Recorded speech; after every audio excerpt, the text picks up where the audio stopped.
What's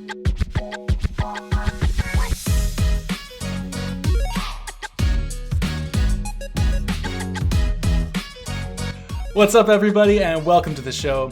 I'm James, that's Katie, and that makes this the first ever episode 40 of Cloud Control. And can you believe we've already at 40 episodes since rebranding the show? That's crazy. Yeah, that is crazy. That feels wrong, but It does feel wrong. I'm not a mathematician, but I'm pretty sure that is how the numbers work. And 40 was the logical next step for us. So Okay, if a math expert wants to write in and let us know if that's correct or not, please do. You can find our contact below. Anyway, Kate, here we are. We're recording a week earlier than usual for our schedule, and that's kind of good news, bad news. The bad news is, of course, it throws off our schedule just a little bit because we have some plans to get together, and you're traveling out to visit me. That's going to be very fun, along with some more family. But the good news is that it lined up perfectly with a Nintendo Indie World presentation, which happened just yesterday, and we get to talk all about it on the show today as a nice surprise for us and for you. And then we're also going to talk about Helldivers and an amazing game that I don't know what you were compelled to, or what made you compelled to play it right now, Katana Zero, but I'm glad you did because it's awesome and I can't wait to hear what you think. But I guess that's the run of the show, Kate. Let's just get right into Nintendo Indie World. I guess first question, just overall, what did you think of the show? And I guess we'll start off. What was your favorite announcement? Just to say, I think the show was pretty fun. It was cool. I found a couple of the trailers kind of like, oh, this is kind of difficult. Like, I don't know if I love the little kitty big city thing. I'm sure it's a good game. I don't know. But I feel like by the end of it, I was in a good place. But I'd love to hear your thoughts. What do you think? I had a great time. Like, I don't know. I mean, I think maybe I'm just in a really good mood. I think that's what it was. I watched it this morning. Yesterday night, I went out to see our local Vancouver orchestra, and they were having a video game night. So it was a couple hours of beautiful orchestral video game music from everything from like Hades was there. It was awesome. The Last of Us showed up. The Halo theme was there. It was amazing. So I think I'm just in a great mood, but this was like one of the best indie showcases I've ever watched. I don't think I'm gonna play Little Kitty Big City, but I smiled so largely when I like heard the title of that game. And they did like the lawyer cat thing in the trailer, which was so funny. Where like one person's picture was like a cat. And if you remember during COVID, there was like a lawyer who's on like a Zoom call, and his picture was a cat. Yes, yeah. Yeah. So I think that's what they were joking about. So I just want to say that shout out, respect to Little Kitty Big City. That game's got heart.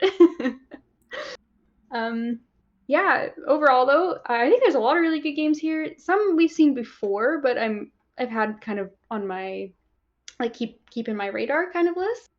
And I guess to get it out of the way, because it's mandatory that I bring it up, is Another Crab's Treasure. Got a little shout out at the end. And I am so excited for this game. It looks genuinely so good. Thought it before, like almost like a Super Mario 64 or something like that. Yeah, it does have a lot of platforming elements, which are typically the worst part of Souls-like games, but they are mandatory to be included.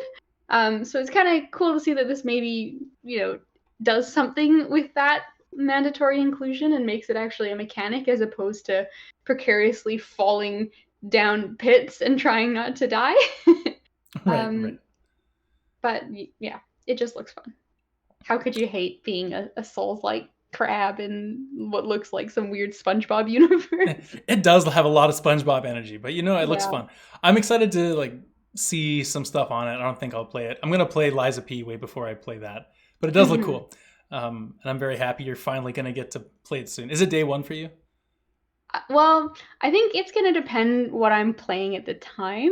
I think I want it to be day one because I love that narrative. And I want to get into I'm sure there's going to be a lot of people playing on day one. I want to get into the hype. But it really depends. Do you know what the release date is? They said it was April 25th, so it's pretty soon. Oh, So damn, it's like it's like next I've week. kind of been going through some just smaller games recently, so it might actually line up as like a perfect release window for me. And yeah, you know what? Maybe I'll just buy it. It'll be great. Hell yeah. Okay. Yeah. Uh, well, my first one, I guess, I'm remiss if I don't start with SteamWorld Heist 2, because I Mm. love SteamWorld, and in particular, SteamWorld Heist was probably battling for my favorite, along with the card one. What's it called? Oh, Emerald Quest or Quest. That's something. right, I Quest. Yeah, like that card game as it's a well. cool game. Anyway, they've really upped the ante with this one. Holy crap! Like the combat is what's really cool in this. It's almost like Worms, where you're on that 2D Mm. plane and you're bouncing weapons around, but instead of being wacky like Worms, it's actually like somewhat strategic, and the weapons are interesting, and there's a lot more positioning, and you're trying to do different objectives and whatnot, different character classes and all of that type of stuff. But along with that combat in this one, they seem to have made it like a giant open world where you can get into naval combat and recruit new characters and all of that. And, recruiting characters was in the first game too. And so was some of the upgrade stuff, although it's way more robust and there's class system and everything in this.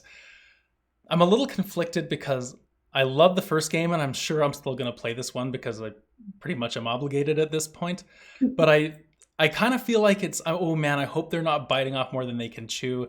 And then there's Mm. another part of me which is like, I'm not so worried about that because I really think that, they've done a great job with pretty much all of the SteamWorld games. It's more so that I just don't know if those are the type of things that I want from the series. So for me personally, I'm like, I don't Right. know if I really want to get into this open world business and do the naval combat. Maybe I'm wrong. Maybe it's really fun, and I'm sure it'll be like nowhere near bad enough or like unenjoyable enough to turn me off of the regular combat. But I'm a little hesitant. I don't know. I could have been more hyped up. I was really hyped up when the name popped up. I'll tell you that. Interesting because I watched it and the first thought I had when it came up was like, this is the game for James. Like, awesome, you're gonna be excited. And then I really thought the trailer looked awesome. So I'm surprised that there's a little bit of Yeah, trepidation I don't want because to. I don't want to be negative. Like I'm really hyped up. yeah, I'm excited for the game. I'm definitely gonna play it. But I just like open world's always a sketchy thing for me. Like it's a little hit and miss. I just hope this isn't too open.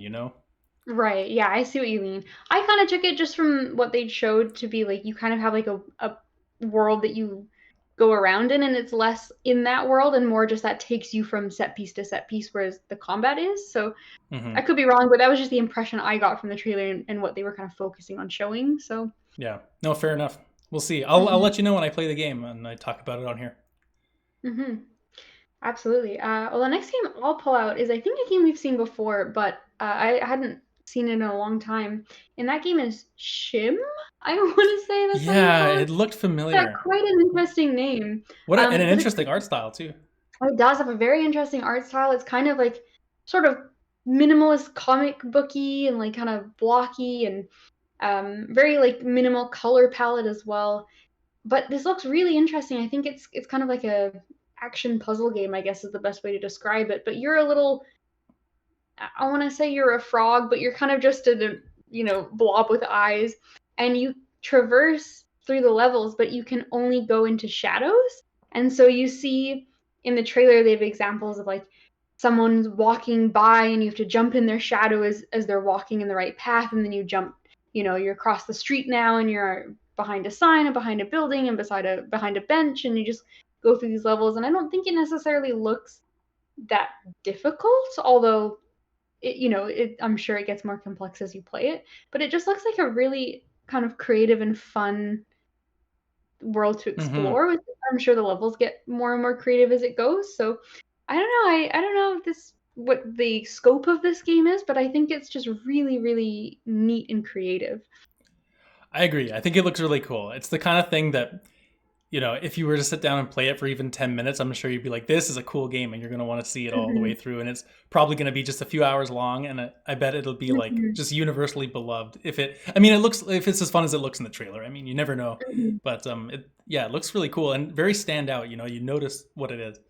Yeah, exactly. This is the kind of game that I think is like such a quintessential game for these like indie showcases because it's like it's just this small interesting creative idea that someone made a game about, right? And it's like, Shim is not, the kind of thing that's going to get like shouted out in a lot of different areas and angles, but like you see it and it's just so interesting that like there's so many different games to explore and what a cool idea. Hmm.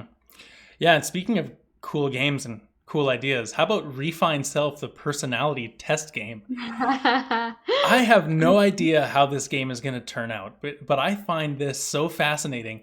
And this is one of those like, holy crap, how has this not been done before? You play through a story.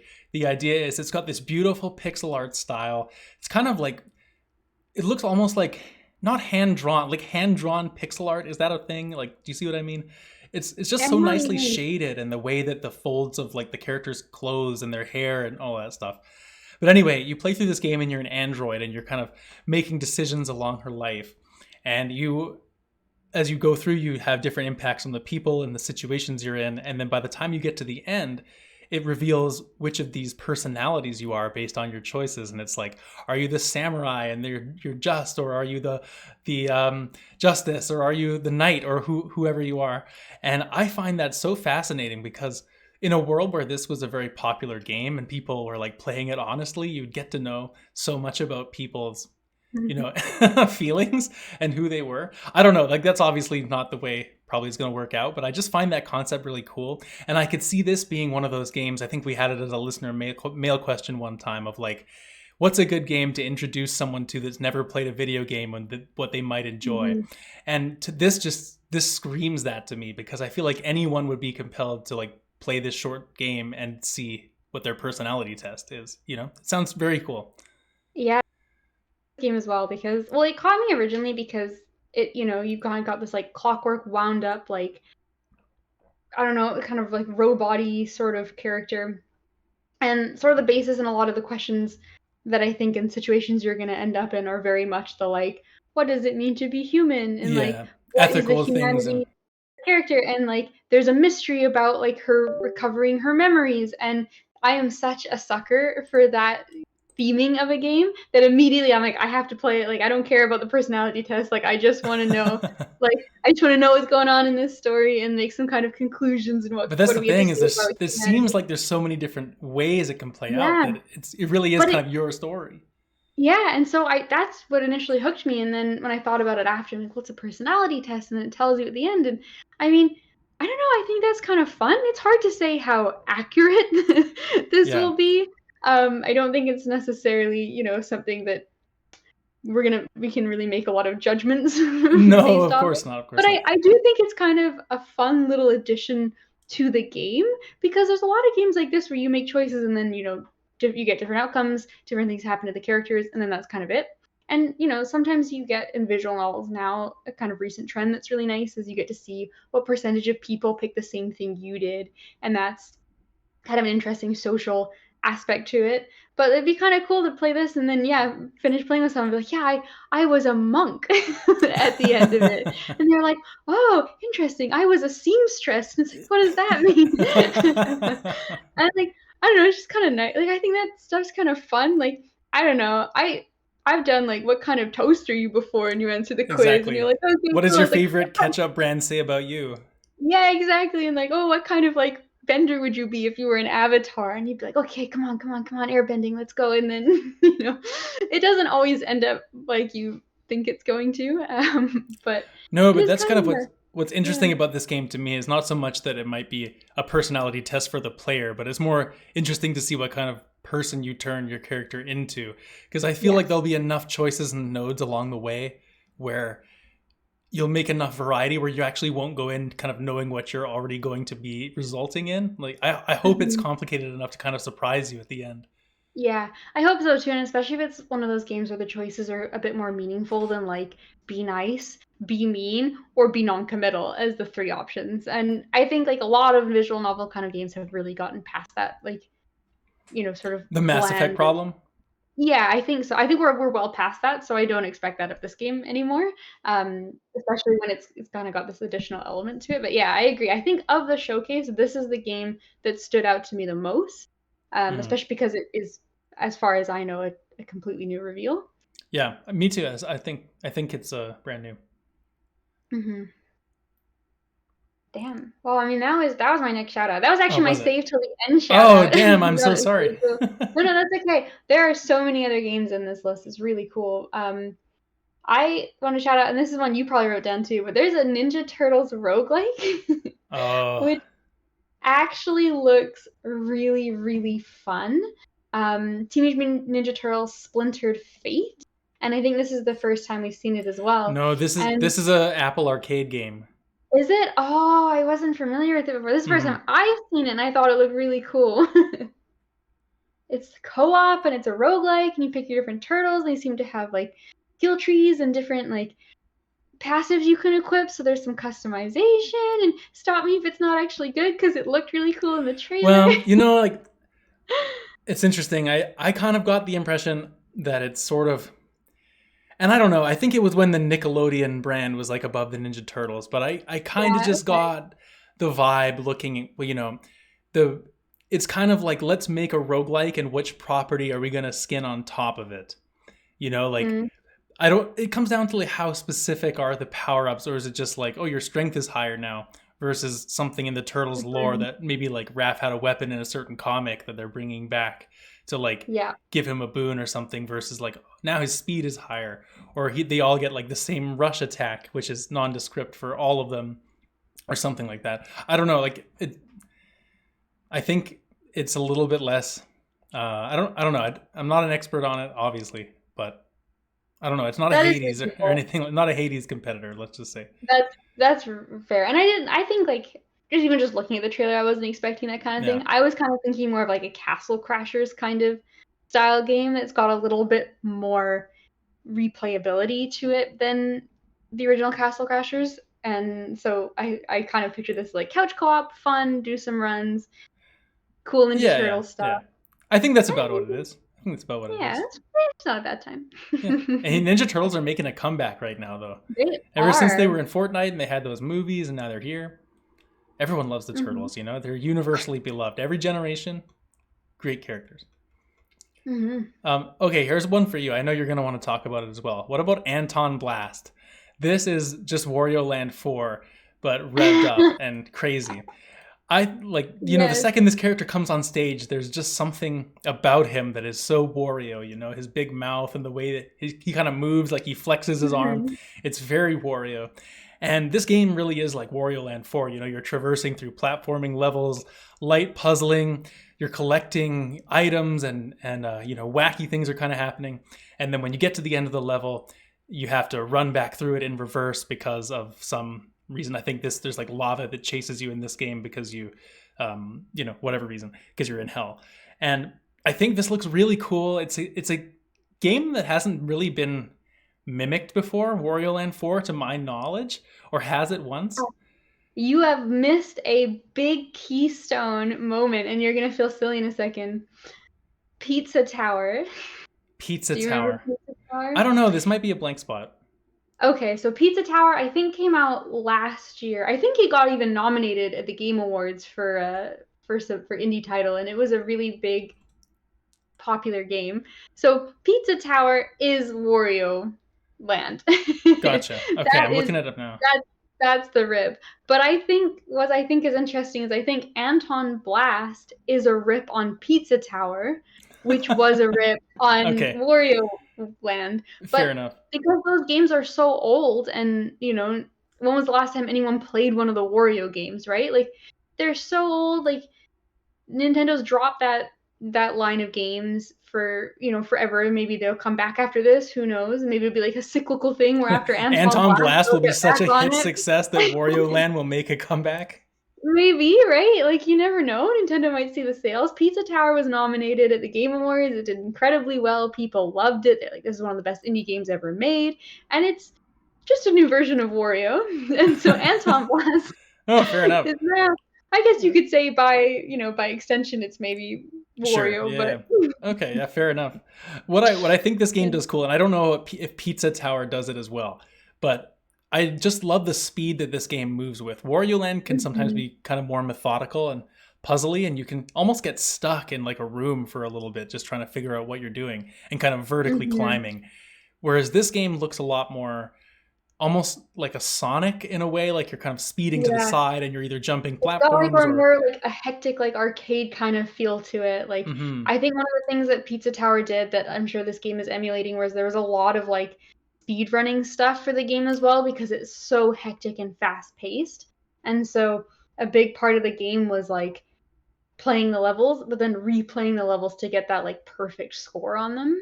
Mm-hmm, And mm-hmm. so I could see something like this happening as well. And like it's just that art style, like it really appeals to some people, but it's just gritty and grungy and disgusting, and It the is. levels are like in the construction area and then in the sewer, and like everyone's just gross. No one's had a Yeah. shower in 3 weeks. I would describe it as just really chunky. Like everything has sharp lines, and there's kind of Yeah, squares that break off of everything as you destroy yeah, items in the world, and all of these different yeah. wrecking balls and all of this. It's very like that, and a lot of really like harsh black lines and shadows, and like the intention is to look ugly, kind Mm-hmm. of. Which again, that's got Wario written all over it, doesn't That's it. Yeah, it? this game has the vibe. I agree. Yeah.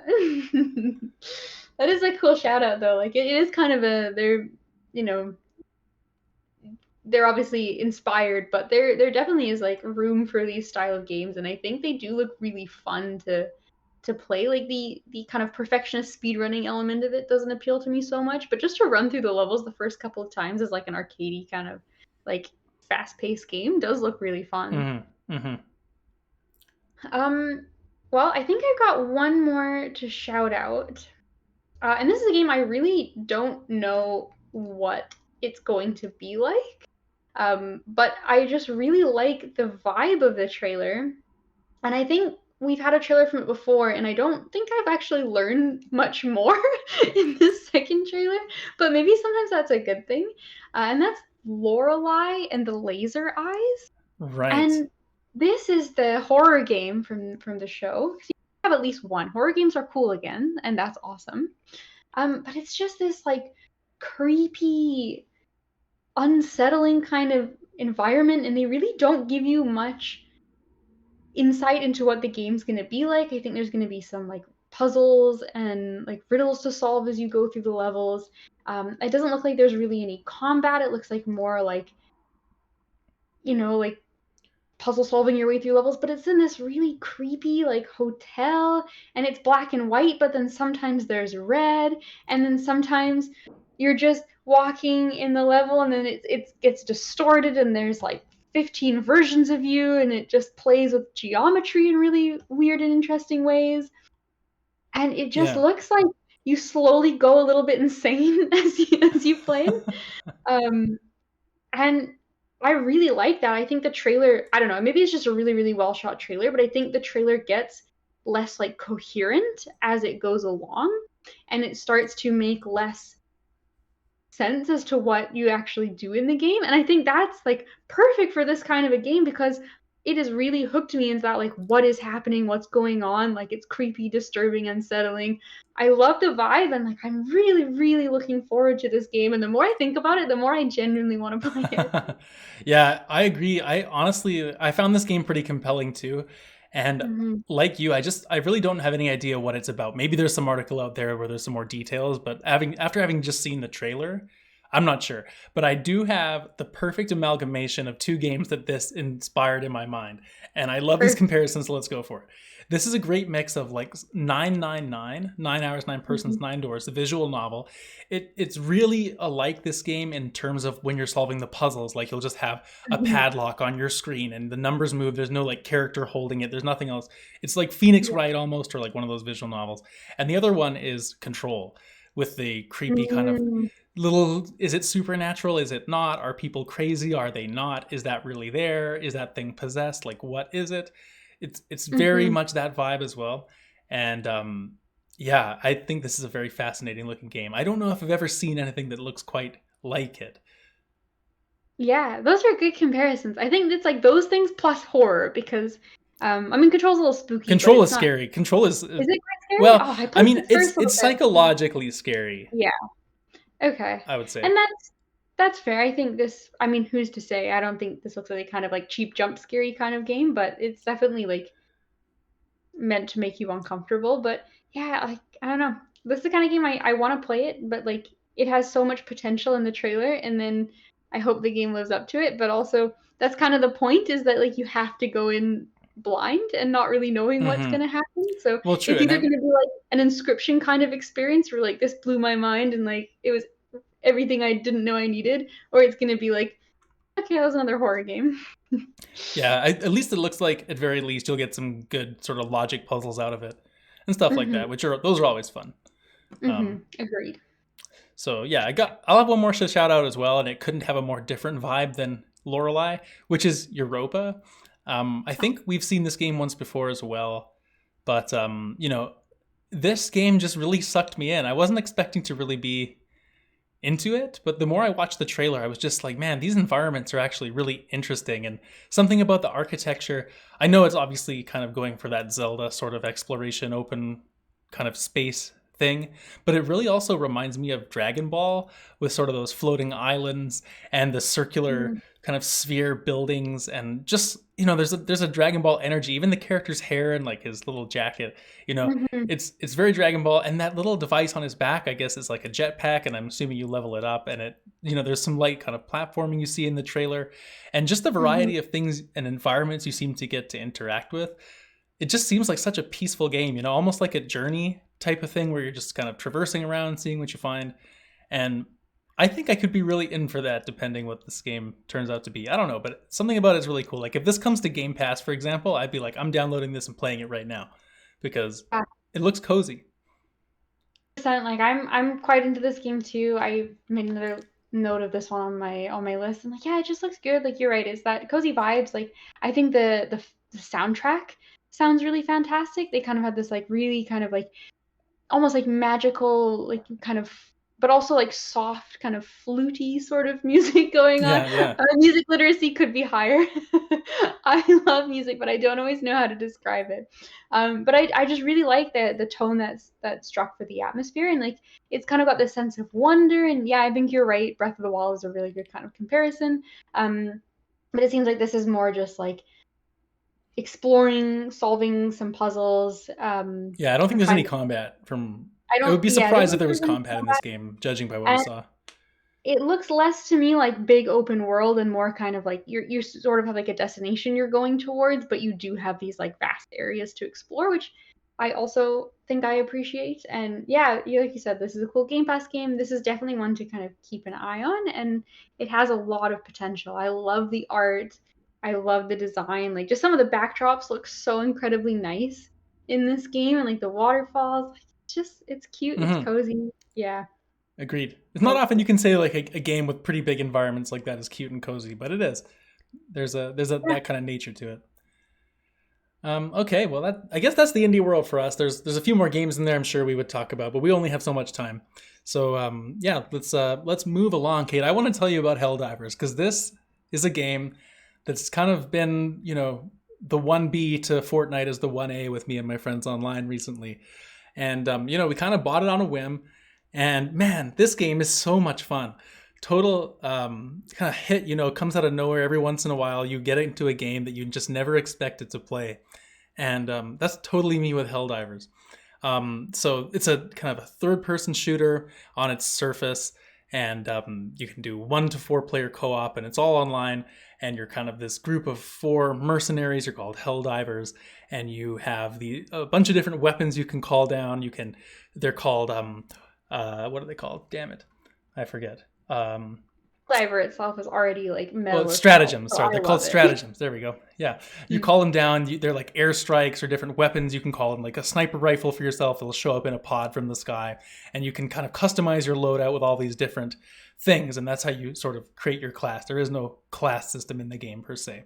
So for me, like Mhm. you get to take 4 stratagems. I usually bring a couple turrets I can throw into different locations, and I bring a rocket launch or a grenade launcher for myself, and then sometimes I bring like a laser cannon, stuff like that. Or I have a drone that follows me around and shoots bullets. Whereas one of my other friends, he brings like 3 airstrikes and a shield or something, and it'll just like bombing people all over the place and like defending himself, and there's Mhm. so many different things. You can get summon a minefield as you level up, and you can summon a mech suit that you can walk around in, and there's just a lot of variety, I guess, in terms of how they're building the game. And I think that's really cool, and at the same time, there's also depth within each of those weapons, so you can have sort of a missile barrage, but you can choose the bigger one that has a wider radius, but then you're also putting your teammates in danger and yourself, so you want to be careful when you use it. Because that's the other thing about the game is you're very expendable. Like you're dying all the time, you have a life pool of 30 lives altogether, and friendly fire is always on. So you're constantly like, using these dangerous weapons and kind of accidentally getting each other in the line of fire, or you've got a Gatling gun that's shooting behind you that you put down, but then your friend runs in front of it and there's an enemy on the other side, so it just shoots through him anyway and he's dead. Like just stuff like that happens a lot. And it's funny though, because you're usually like, as tense as the game is, like it's just really balanced nicely where they give you enough lives usually, as long as you're not messing around. Like it is a tough game, don't get me wrong, but it's just, there's something humorous that it really cuts through the tension of being in these extremely overwhelming firefights, because there are so many enemies that come at you when you're on these planets. There's like tons of these bugs or robots depending where you are, and you're just getting swarmed all the time. You're constantly running and like covering each other's backs, and then you'll get a moment of ease where you're collecting supplies and whatnot too. But it's just like this frenetic kind of experience that's constantly keeping you on your toes. It's so addicting to play. I don't know, what do you think? Like you've seen some of this game, right? I've seen some of it. You sent some fun clips. Like, first of all, the game is gorgeous. Like, you sent that clip in that sandy planet and looked like, sandy planets don't look good, but that sandy planet looked awesome. And then, yeah, I've seen a little bit of gameplay. I've heard a lot of conversation about it. I know people love it. I know the friendly fire is something that people, think is such a cool element, because first of all, it's funny. It's really funny when you call in an airstrike for the first time and it blows your friends up and you're like, ha. Oh my God. But it also seems kind of cool because it makes you actually coordinate with your team. And I think kind of the downside of a lot of these like squad shooters, or at least a couple that I've tried over the years, is that you kind of feel like you're all just doing your own thing. And the coordination is maybe like, okay, I'll take this, I'll take the exit that they're coming in from the right and you take the left. But like that's not really like a lot of depth of communication required. It's more just like, very light strategy, as opposed to something like Helldivers. Seems like you have to be a lot more coordinated with your team, and that just makes it seem like a much more fun social experience versus like, some of those horde games and you're like, well, I kind of felt like I played by myself, but you were here too. Yeah. Well, Helldivers really enhances that feeling, because there's even certain weapons that are more beneficial to use with a teammate. There's this gun you can called get down called the autocannon, and it's such a big gun that you actually have to carry a backpack with the ammo in it. So you can't carry some other weapons also count as a backpack. But if you have a teammate, they can actually come behind you and reload the backpack as you're shooting, so you don't have to stop. Whereas if you're by yourself, you have to like crouch down and take this whole thing apart and do it. So there's even that type of elements of teamwork where you can assist each other with certain weapons, or if you call down a rocket launcher, it actually comes with two and you can only carry one. So another person who doesn't have a weapon they're calling in can take the other. It's pretty cool, like the way you can eventually balance your team and cover each other's weak spots, I guess. Yeah, it's very cool. It sounds really fun. The only game I think it could remind me of is maybe like Deep Rock Galactic a little bit. So I think there's like an element of like sort of co-op that maybe works a little bit similar in the ways where like it's a very different game. Like Deep Rock is silly and you're like dwarves underground, and I don't think it's anywhere near as like tactical as something like Helldivers, but I think it kind of is the other game in that sort of genre, I think, that captures like each of you need to work together a little bit more so than another type of shooter. Yeah, I would say so. And so like just beyond the shooting though, and that's kind of like obviously the main thing when you see the game on its surface, but the whole lore and the way they've set the game up is also the other part that I think makes the game stand out above other shooters that probably feel similar mechanically. It's just there's sort of a mysterious nature to the way they're telling the story, and it's cool because the whole game obviously is played online, which I mean whatever. But as you're selecting your missions on the war map, there's like different planets and territories in space that come up. And it's always live. Like you, the players, everyone playing the game is fighting this galactic war and ticking down these, you're quote unquote liberating planets, because this whole thing the game is like a joke on the spoof on colonization, and like we're liberating Mhm. planets, but really we're just like going to the home world of these bugs and destroying everything, because we're the Right. Helldivers, and you're set up as like this force from super Earth, and like for Hmm. democracy and all of this. It's just hilarious, the kind of the jokes. But as you're fighting back these waves of different planets and you're taking over more territory, there's like progress bars, and everyone kind of, there's this online, I'm sure people are celebrating and tactically taking down different planets. And the way that they release new um, like updates for the game is when the players finally liberate one of the planets, then when we got those mech suits I mentioned earlier, they broke the factory on that planet, and then eventually the mech suits were like available for everyone to use. And so they kind of organically are releasing things as the game progresses in the overall storyline of everyone who's playing. um, I don't know how, as the game grows, if they'll be willing to keep it up in the same way, just because I think it's been way more successful than the game it was anticipated to be. And especially Well, because, oh, what's going on? I was gonna say, I think the other thing I remember about Helldivers is when it first came out, they had like their servers were not able to host all the people trying to play. And I remember that the studio put out like a tweet and they're like, hey, like we really love that you guys are trying to play. We recommend that you don't buy Helldivers right now. Like wait a couple days because we're trying to fix the server. Because like it was so overloaded compared to what they were like prepared for. And Hmm. like it was like just kind of a funny tweet that went viral because it's like video game developer told you not to buy their game yet? Like Yeah. what? No, it's um interesting. It's yeah, interesting for but sure. you're right that it has like really gotten like this huge success almost overnight. Yeah, and I'm sure they're scaling the team and everything. Like obviously they're gonna Hmm. put more into it, but it's in an interesting spot because it's not a free game. I think it was like $50 or something, but it also has like a battle pass or different battle passes that you can buy in it with different Hmm. content, because you're collecting currency this whole time you're playing. Some of it's free, or there's obviously a free pass, but then you can put real money into buying, if you choose. You can obviously save it up over time if you want to play the long game. But it is interesting. I think they're committed to doing one of those a month for the first little bit of the game, and it'll be interesting to see. Will they keep that up, or how will that cadence go? How much content do they have kind of in the backlog as the Hmm. game, if it continues to grow at this pace? Like what does that look like? It'll be interesting to see, and I hope it looks good, because I don't see us like ending Helldivers anytime soon. It's so much fun. Hmm. There's one more thing I wanted to say, just because I forgot to mention it earlier, and it really is important. Is you're not just fighting on these planets. There's also lots of different sub objectives you're trying to do, which really change the scenarios. So like you're basically going to do like an objective on every planet, then get to the extraction and get out. But the sub objective changes. Sometimes you're getting hostages and you are freeing them and escorting them to a safe zone.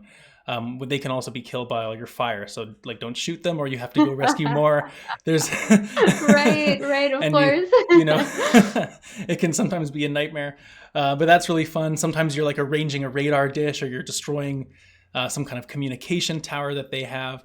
A lot of it's really contextual too. Like they'll have an anti-air gun in the area, and it's like a huge gun, and it can shoot down. It actually shoots down your planes when you call them in for an airstrike, or when you call them in to drop you a weapon. So by going and taking down that anti-air tower, then you can call in your Mhm. stuff easier, and it doesn't get shot down. Like it makes a difference in when you're playing. And I find that stuff really cool, actually, because it's it's like an objective that actually affects the way you can approach the rest of the scenario. Um, so yeah, you can also get jammed. You can't call anything down. You got to destroy the same thing. It's just there's a lot of variety in what you're doing beyond just like blasting the enemies, which is also a hell of a lot of fun. And yeah, it's just that perfect mix of chaos and humor and leveling up, and unlocking things, and it's just a good time. I love this game. It's very good. I'm so glad you bought it because I know that you were kind of on the edge of like, oh, I don't know if our group will get Well, into it, I and like, oh, know I it's don't one know if of. it'll be Do worth you it. want to And then buy it it and then has play it come. twice and then not play? Yeah, of course not, and that would have been a waste. But this is one of those situations where it has been the complete opposite and has worked out so phenomenally. 100%, 100%. So Highly shout endorse out to this the game. boys that play Helldivers with you. What's that? So shout out to the boys for playing Shout out. Helldivers with you. 100%. Anyway, yeah, that's Helldivers. I don't know. Maybe I'll talk about it more when there's a new update or something like that. But it's very cool. Kate, let's talk about another cool game, which I played a number of years ago. Sort of hazy on it now, but I'm so happy you played Katana Zero. Yeah, I think I sent you a message the other day and it was like, hey, I started this game called Katana Zero. It's really cool. You should play it. And you were like, this game is 5 years old. I've beaten it. Yeah, I think it um, was pre-podcast days, so I don't think we've talked about it before, but it is. yeah. It's one of Well, the yeah. perfect. I'll give us a good excuse to do so then, because Katana Zero is super, super cool. This is an old like Devolver Digital indie. It was really well received when it came out for good reason. And like I went into this game and I somehow didn't know what it was about when I started playing. It was just an indie game I had bought, I think, years ago for like $4 on Steam, and I'd owned it and never played it. And I played Islets for the show last time, and I was just kind of I haven't had a big game since Lies of P, and I've been trying to figure out exactly what I want to play, and Hey, kind of been wait, going hang on. through What some about smaller Persona? Come releases. on, Persona Well, of course, 3. I'm playing Persona as well, but you need a second game Yeah, with you do. You Persona. do. Persona is like the perfect. Persona's like the wine, and then you need the meal to go with it, right? Um, so I got beautiful It makes Persona sense. You would wine. drink wine in the Velvet Room, of course. Yeah. You would drink wine in the velvet room. It's perfect for evenings too, where you're kind of vibing. You're like, I'll have a glass or two. It's stylish. It's perfect. You're tending the So plants with your friend. you are. You play it at nighttime and when the midnight hour strikes. But anyway, so what else am I playing? And I looking through my games that I own, looking through Game Pass, I was doing that kind of like, I'm nothing, I'm being annoying to myself and not knowing what to play. And I come across Katana Zero. I'm like, okay, cool. It's sort of like an 2D action game. I'll play it. See if it's fun. And it is a 2D action game, but it's a hell of a lot more than that. So I'm playing, and it's very fun. You kind of get these like levels that you need to make your way through. It's very fast paced action. It's one hit kill on all of the enemies, but also on yourself.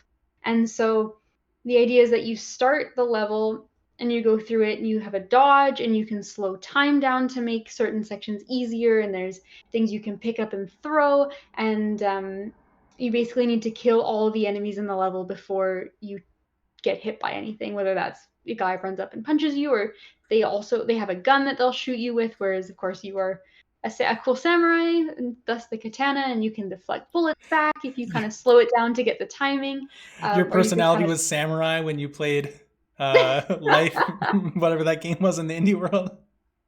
well, I out of look, Katana Zero is a cool game, big Sekiro fan. If I don't get samurai in the personality game, I'm gonna be a little disappointed. Is all I'm saying.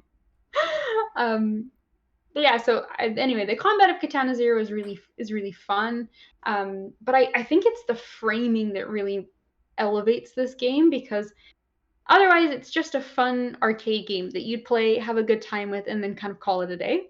But what I didn't know going into it was that it actually has this like really like cerebral kind of disorienting story, because the kind of lore of this game is that there's this like sort of super soldier drug that your character is addicted to, based on like some government shenanigans that went on during the war, and you're kind of going through like withdrawal from this drug, and it's also really changing your perception of time. And so how the framing is cool, because you go into the level and it kind of is like, okay, so how am I going to do this? And then as you play through it, it's you kind of like thinking about how you can proceed forward. So if you die in an attempt, it pops up and it's like, oh no, that won't work, because you haven't actually, like, the character hasn't actually like done that yet. He's just like mental, like big like 500 brain mapping it out. And so then when you die, it's like, oh no, that won't work. And then you try the level again, it's like, oh no, that won't work either. You try it again, and then when you finally do the level successfully and you make it all the way through without dying, you kill all the enemies, then it is like, oh yes, that's the way I'll do it. And then it kind of shows you a replay, like kind of sped up, of what you've done. which is like it's just really cool to watch that back, and that framing is really interesting as well for like the reason as to why like you're not actually dying. Like the character in Katana Zero is perfect. It just depends on how many times you as the player like have to conceive how the level should work. So that's really cute. It's But the pretty. really extra exciting part about that is that there's this whole like really creepy, disorienting backstory about your character has like nightmares, and you go see this like psychologist between every level, kind of like Man and Medan sort of style. It Actually, reminded me. yeah, it really is Man of Medan. Yeah, and so you go see the psychologist, and he kind of comments on what you've been doing and kind of choices you've made as you've played.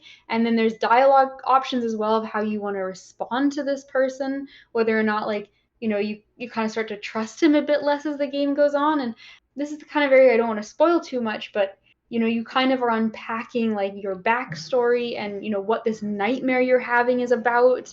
And the game just had this story that was so incredibly compelling and like disorienting, and like you kind of like suddenly jump around in space and time at points, and then like things appear that you're having these visions, and like they may or may not be real, and you start interacting with these other characters that live in your building, and then it's kind of there's an element of like like it really blurs the line of like what is authentic and what is being conceived by the character's brain. And it was such an incredibly cool like portrayal of that kind of like loss of a sense of reality.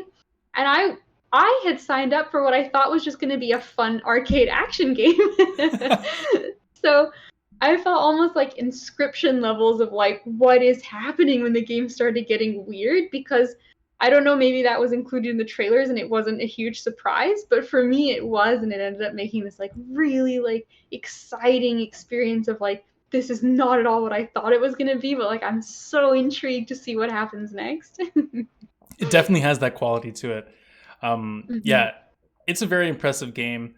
It's actually we like to point this out whenever it's the case, but this game actually was made by one guy, Mm-hmm. Justin Stander, I believe his name was. I'm just looking it up now. But it was his first ever game, and it was made over 6 years by one guy. So what a cool project! And yeah, just like thinking about that sort of confusing, is it real, is it not storyline, and the relationship between those characters and the little girl across the hallway, those things really stand out to me. You're right, the combat, like that's exactly how I envision John Wick doing his job as an assassin. Like Yeah. he's already planned out, like you're dead, because he already knows what he's going to do to you before it Yeah. happens, and Yeah, that's you don't really have a this game too. chance to react. Like it's just over. He's 20 minutes ahead of you at all times. Exactly.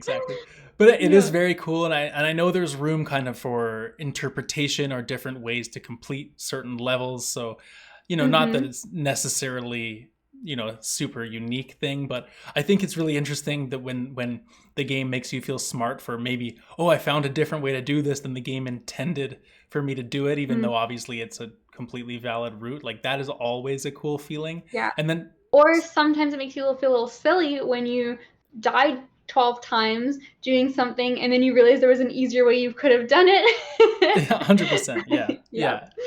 yeah. Or you die in the same thing 10 times and then you do it perfectly the first time after that because you put the game down for 5 minutes. That's like Mm-hmm. the name of the game with Katana Zero. I remember some of the later encounters being quite difficult in this game. I don't Yeah. know if that is accurate or not, but that's kind of what I remember. Or some of like a boss. There's a boss fight at the end or something that's quite a Yeah. So pain. there's a couple boss fights that are actually really cool. They were standout parts. The bosses don't really start until the second half of the game. So that was a cool surprise for me because they were really fun, and kind of a little bit of like pattern recognition because it's so fast. You need to remember like what they're gonna do and like what each move looks like. Um, but yeah, I did find the game got quite challenging. I wasn't sure, maybe I'm just this is not a style game I play super often, like maybe I'm not great at it. Um, it also took me a little while to realize I could deflect bullets, which Oh is yeah, actually that's very incredibly crucial. helpful. But yeah, I did find, especially in the later levels, like there were times where I would, like the first half of the game, maybe I didn't die too much. In the second half of the game, I was dying multiple times on every level. I don't think it ever got to the point where I was like super frustrated about the game, but I think that if I had run through it a little bit easier, I also wouldn't have been too disappointed about that, because there is that element of like, it's fun to go fast and do it. It gets a bit less fun to do the level 10 times. Mm-hmm. Mm-hmm. But they are pretty like short and sweet, and so it's not as bad as, it's never like you've lost 10 minutes of progress. It's never to that extreme. Like each level would take maybe like a minute or two at most. So I don't think the difficulty is that big of a problem, but I definitely also found that if it had been a little bit easier, I wouldn't have complained. um, but like you said, it's one person. I think it's amazing. The game felt really fluid. Like everything worked as I was kind of expecting it would. When you throw something, it homes in pretty well on the enemies, and like it always feels like you know why you've died and what you can try next time. So it's quite an impressive game with how fluid it is, considering how fast the game plays. And maybe that's something, with a larger team or on a sequel or something, difficulty options would be a nice addition to the game. But I I think think there for is difficulty options. uh, I maybe there think is. there's a hard mode, I believe, in the game, or a No, speed there run is a challenge hard mode or mode. something like that. Yeah, I think those are things you unlock after though, and Hmm. it's like there's like speed run and extra like difficult things to do when you've beaten it. I don't know if there's necessarily an easy mode, because this is the kind of Yeah. game where I think it would be disappointing, because the story is so interesting to not get closure if you get stuck on it. Hmm. And Well, there's think if not it had really a like way to. Celeste type of things where you could just basically make yourself invincible or make it so you had more Yeah, health, or, yeah, because you're right. It would suck to exactly. miss out on the narrative. Yeah, and like there's not really a lot of ways to circumvent the difficulty, right? It's like even in really hard games like in Dark Souls, you can summon someone to help you. Like there are ways to, or another game, like maybe you have to grind and come back to the level when you're a little bit stronger. But this game does not have any avenues of, mitigating that. But at the same time, it's not, incredibly difficult, and it's an older game before those things were maybe considered a little bit more strongly. And it's again made by one person, and you put 6 years into making like an Hmm. incredible like S tier indie game. Like I'm not gonna bemoan that there aren't like a few extra little quality of life things here and there. But and you know what too? This is an oppressive environment. It's a horrible like neo noir, terrible cyberpunky kind of city. People are homeless and deprived, and the apartment you live in is just the most like depressing place ever. So you know what? Maybe you are supposed to feel like you're kind of a little run down and getting stomped on a little bit during this game. You know what? You're right. I agree with you 100%. I'm inspired. Mhm. I agree. I agree. Yeah, it's a good one. I don't know. This is a good question too. Did he ever do a follow up game to Katana there Zero? I don't think so. there Like, was not a sequel to this necessarily, but not there. I don't think so. So this ASCII is song. funny. I was saying before, there is not, I think, ever a time before where I've played a game for like 4 hours and been done it, and then like watched like 2 hours of lore videos on it. More lore Because it's videos than just, the than the yeah, game I've itself. not quite, but close. But yeah, there's a lot of cool theories and lore videos for how short the game is. And I in that investigation I was doing after, there was kind of talk of a DLC coming out. So it hasn't been officially um, like confirmed to not be happening, but it's also been a decent amount of time, so it's hard to say. Hmm. But it'd be really cool to get more content either in this universe or just something else from the same developer, because he did an incredible job. The other thing I should shout out, maybe just as the one last thing for Katana Zero as well, is the soundtrack is awesome. It's kind of got this like synthwavy kind of. It reminded me a little bit of Fury, if Okay, I which is remember you an talking about that. Yeah. it reminds me of that. Actually, the game reminded me of it a little bit too, just in terms of kind of how it's presented, but and kind of the like neo noir aesthetic. But the music's very that kind of like Carpenter Brute kind of like synthy sort of like almost like dark Daytona Beach kind of kind of music. Daytona Beach. I was not expecting to hear. Yeah, I know what you mean. Yeah, but like kind of like a little bit like, yeah, it's very upbeat. It's sort of chippy. It's really good. And it added a lot to the levels, and it's kind of cool. You get to each level, and then um, the character you play as like kind of like turns the soundtrack on, like as if he's got headphones in. He's like gonna do the level to a certain song he wants to listen to. Well, of course he is. He's choreographed the whole thing in his mind before he gets there. Yeah, Of course it's exactly. to a It's soundtrack. not only is it perfect, it's on beat. So yeah, Amazing. I was really impressed. I can't believe I slept on this game. I can't believe I owned this game for like 3 years and never took the Man. 6 hours to You play know what? it. You've just inspired me. I got to look through my Steam backlog or something because I've probably got some gems sitting there that I've never played, and I just need to get into it. You know what it is? It's Deus Ex. Like, I've had that game for a decade sitting on whatever my PlayStation. Like, I need to just play it. Yeah, right? It's almost like the longer it gets, like the worse you feel. The other game that was on my list when I was looking through to find Katana Zero was To the Moon. That's another game Oh, I that's kind of such a bought. good one. Apparently I bought it kind of at the same time as Katana Zero as well, and it was another one I considered, but I wanted more of an action feel. So Yeah, definitely less action in To the Moon, but the story is definitely a lot yeah. more of a tearjerker. So, Mm-hmm. yeah, interesting. So that will be a game I'm sure I'll talk about on the podcast sooner rather than later. Amazing. Well, we look forward to it, Kate. And as you described, Katana Zero perfect and on beat. So is this podcast. And that means it's time to end the show. So thank you, everybody, for listening. Of course, we look forward to your continued participation with listener mail. If you'd like to get in touch, we'll do a listener mailbag episode probably in the next little bit. So please send an email, or actually, if you're listening on Spotify, you can also just reply to the poll question right on your Spotify app and give us a mail question there. Very much appreciated. Anyway, yeah, great show. Hope you all enjoyed the Indie Showcase. We'll see you all in 2 weeks' time. And remember, this has been Cloud Control, the gaming podcast that's not just good, it's good enough. See you next time.